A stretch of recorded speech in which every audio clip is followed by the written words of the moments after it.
Hello viewers, আসসালামু আলাইকুম। আজকে আমরা আঁকাবো সূর্যমুখী। তো এটা আঁকার জন্য আমরা কম্পাসের সাহায্যে প্রথমে একটা গোলবৃত্ত এঁকে নেব। গোলবৃত্তর পাশ বরাবর উপরে আরেকটি গোলবৃত্ত এঁকে নেব। যখন দুইটা গোলবৃত্ত আঁকানো হয়ে যাবে তখন আমরা স্কেল দিয়ে এর ভেতরে ৬-৭টি দাগ দেব উপরের গোল বরাবর। দাগ দেওয়া হয়ে গেলে প্রতিটি দাগের পেছনে একটি করে পাতা আঁকাবো।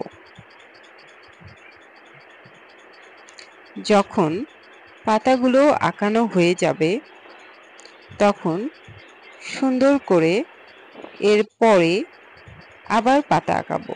এর উপরে পাশে যে ফাঁকা জায়গাগুলো আছে সেগুলোতেও পাতা আঁকাবো। এভাবে আঁকাতে থাকবো সবগুলো পাতা।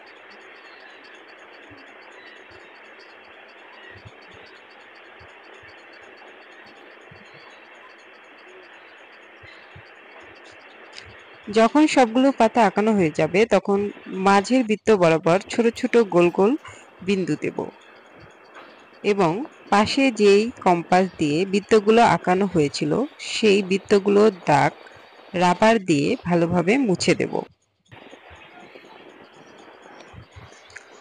এগুলো মোছা হয়ে গেলে একটি স্কেল দিয়ে সূর্যমুখীর ডাল আঁকাবো। সূর্যমুখীর ডাল বরাবর দুই পাশে দুইটি পাতা দেওয়ার জন্য আরো দুইটা ছোট ডাল আঁকিয়ে ওখানে পাতা দেব। এবার রং করব। প্রথমে হালকা কমলা কালার রংটা ইউজ করব পাতার নিচ বরাবর এবং বৃত্তের মাঝখানে গাঢ় খয়েরি রং ইউজ করব এবং ফুলের উপরে হলুদ রং ইউজ করব। ফুলের প্রতিটি পাতার উপরে সুন্দরভাবে হলুদ রং ব্যবহার করব।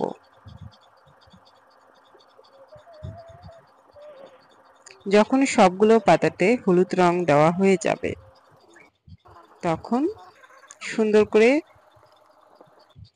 বর্ডারগুলো সাইজ করে দেব। এবার টিয়ে কালার রং দিয়ে ফুলের নিচে বোটা এবং ডাল রং করে দেব। সূর্যমুখীর পাতা আঁকানোর জন্য প্রথমে পাতাতে হলুদ কালার ইউজ করব।